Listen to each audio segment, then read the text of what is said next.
All right, so this is January 2024, question 3B. It says the diagram below shows an equilateral triangle FGH whose base is 13 centimeters. Well, if it's an equilateral triangle, all the sides measure 13 centimeters and its height H and its height H. We're to calculate the value of H. Well, there are several ways you could do this, or there's at least two that I can think of. Two ways in which you could do it. You could either use trigonometry or you could use Pythagoras theorem. You could use the fact that the height of the equilateral triangle bisects the base. So the height divides the base into two halves. So what I would end up with is I would end up with a right angle triangle. So once I'm going right angle triangle and I actually know one of the angles and I know at least two of the sides, once I know one angle, one side for a right angle triangle, I could use trig ratio. Once I know the length of two sides, I could use Pythagoras theorem. So let's go with trig ratio. This is 13 centimeters because it's an equilateral triangle. If it's an equilateral triangle, all the interior angles measure 60 degrees. H is opposite to the 60 degrees, and where the 13 is the hypotenuse. The trig ratio that includes opposite and hypotenuse is sine. So the sine of 60 is equal to opposite H over the hypotenuse 13. Now, if I have one fraction is equal to one fraction and I want to get rid of the fraction, I would cross multiply. So 1 times H is equal to 13 sine 60. So 13 sine 60.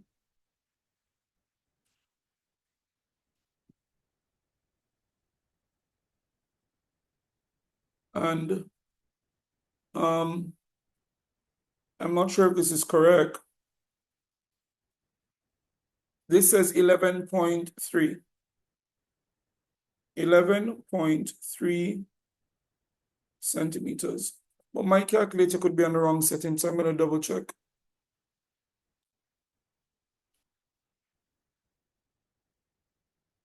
All right, so the answer is 11.3 centimeters. Moving on.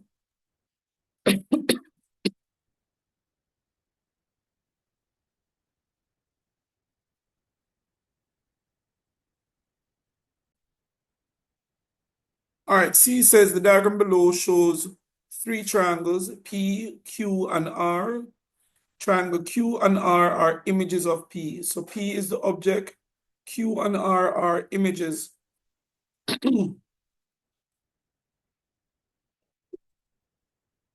Describe fully the single transformation that maps triangle P to R.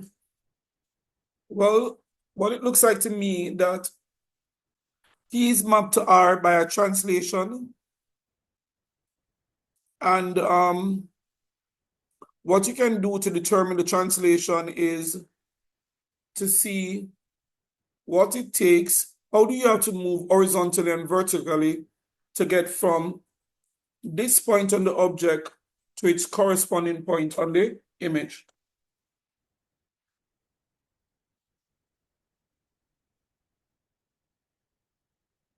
All right, so to get from here, which is 2, 3 to 4, 1, well, we could say that you could move what? 1, 2 places to the right, and 1, 2, 3, 4. So to get from the point 2 minus 3 on the object to its corresponding point on the image for 1, you'd have to move 2 units to the right and 1, 2, 3, 4 units up. So I could say that P is mapped onto R by translation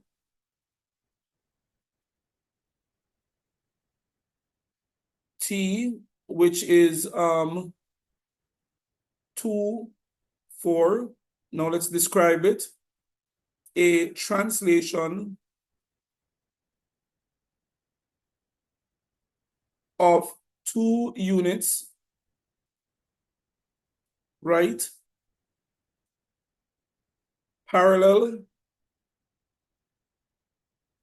to the x-axis and 4 units vertically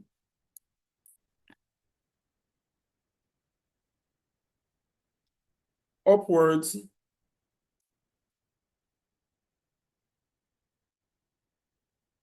parallel to the y-axis. All right. So we need now to describe the single transformation that maps R onto Q. The single transformation that maps R to Q, and the transformation that maps R to Q, to me, that looks like a reflection. Now, the mirror line is in a reflection, must be in the dead middle between the object and the image. This is the line x is equal to 1. So I can say R is mapped onto Q by a reflection in the line x is equal to 1.